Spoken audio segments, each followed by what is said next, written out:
Hello everyone. What I'm about to tell you marks one of the most serious internal fractures the modern royal family has faced in years. Because just now reports have emerged suggesting that Prince William has strongly opposed an olive branch extended by King Charles to Prince Harry and Meghan Markle. And this is not a minor disagreement, this is not a misunderstanding. According to palace sources, this is a fundamental clash over trust, authority, and the future direction of the monarchy itself. For months, the public has been fed a carefully managed image.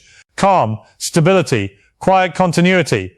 But behind palace walls, a very different conversation has been unfolding. One that reveals just how deep the divide has become between the future king and the current monarch when it comes to Harry and Meghan. Let's start with the olive branch itself. According to multiple royal correspondents and sources familiar with internal discussions, King Charles has explored limited, highly controlled gestures aimed at reducing long-term tension with his younger son.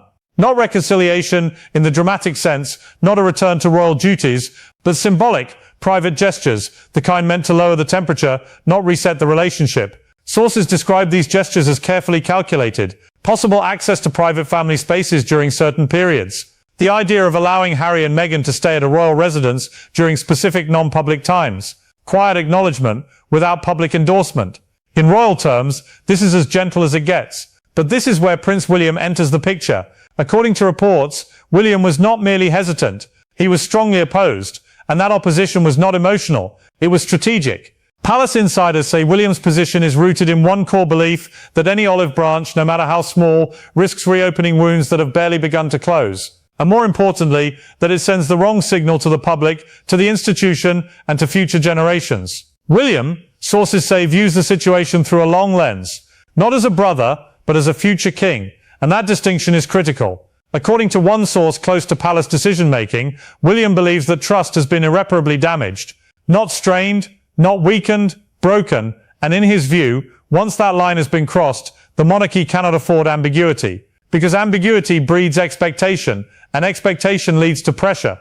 Let's be very clear about what William is said to oppose. It's not forgiveness in a personal sense. Sources stress that William is not seeking revenge, nor is he driven by bitterness. His concern is institutional. Over the past several years, private family matters have repeatedly become public narratives. Conversations meant to remain internal have been broadcast, monetized, and reframed. In William's view, this pattern has created an unacceptable risk to the monarchy's credibility, risk to its stability, and risk to its future leadership. One palace insider summarized William's stance bluntly. You cannot invite back the very uncertainty you spent years trying to contain. That is the heart of this conflict. King Charles, on the other hand, is navigating a different reality. As monarch, he must balance duty with legacy, authority with compassion. And sources suggest that Charles, as a father, has struggled with the finality of estrangement. But as king, he understands something equally important. That the monarchy must not be perceived as vindictive. And this is where the internal clash intensifies. According to royal observers, Charles sees limited gestures as a way to close the chapter quietly. To reduce future speculation, to demonstrate that the monarchy is not hostile, even if it remains distant. William, however, reportedly sees those same gestures as dangerous concessions. Because once a door is opened, even slightly, the public narrative shifts. And William understands narratives. He understands how quickly symbolic gestures are interpreted as steps toward full reconciliation. How a private stay becomes a public expectation. How silence becomes speculation. And how speculation becomes pressure. And pressure is the last thing the monarchy needs. Sources say William raised concerns not just privately, but firmly, emphasizing that the institution has already paid a heavy price for blurred boundaries. That every attempt to manage the situation in the past has resulted in more exposure, not less. From his perspective, clarity is the only protection. And clarity, in this case, means distance. Now let's talk about why this matters more than ever. Because this disagreement is not occurring in isolation. It's happening at a moment of transition. A moment when the monarchy is redefining itself for a new era.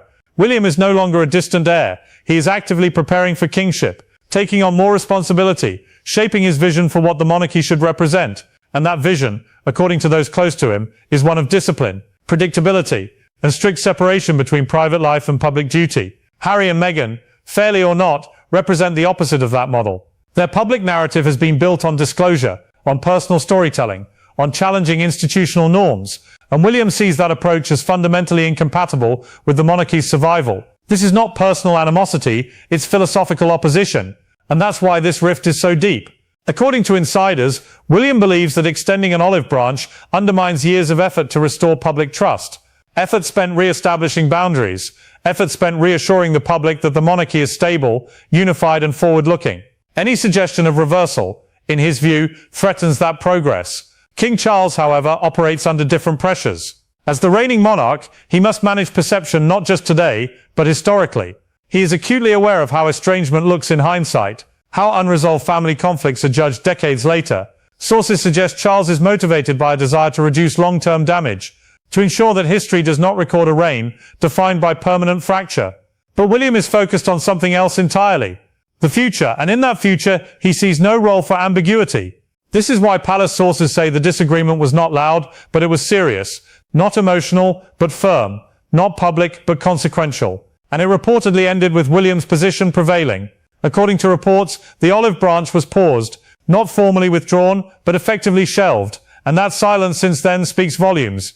Now let's address the inevitable question. What does this mean for Harry and Meghan? According to royal commentators, it signals a shift.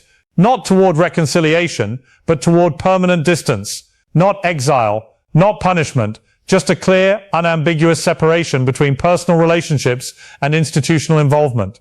Harry may remain a son, a brother, but not a participant, and that distinction is one William is determined to enforce. Sources also suggest this stance reflects broader sentiment within the palace, among senior aides, advisors, courtiers who have grown wary of unpredictability. From their perspective, the past several years have demonstrated that goodwill gestures do not remain contained. They expand, they evolve, they become leverage, and the monarchy cannot afford leverage being used against it again.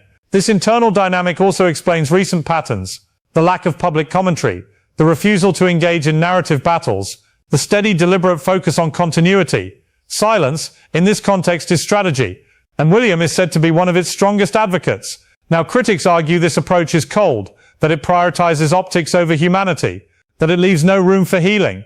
But supporters argue the opposite, that true stability requires difficult choices, that leadership is not about appeasement, it's about boundaries, and boundaries are what this situation demands. Because the monarchy is not a family business in the traditional sense.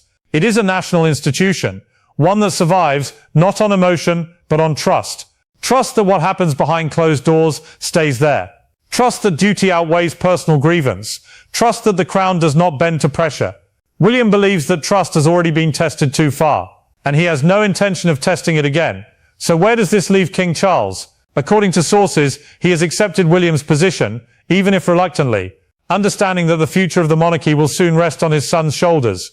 And in that future, continuity matters more than compromise. This is not a story of brothers at war, or a father choosing sides. It's a story of an institution choosing survival over sentiment. And that choice, once made, rarely changes. Stay with us, because this rift is not about headlines. It's about power, legacy, and the quiet decisions that shape history long before the public sees their effects.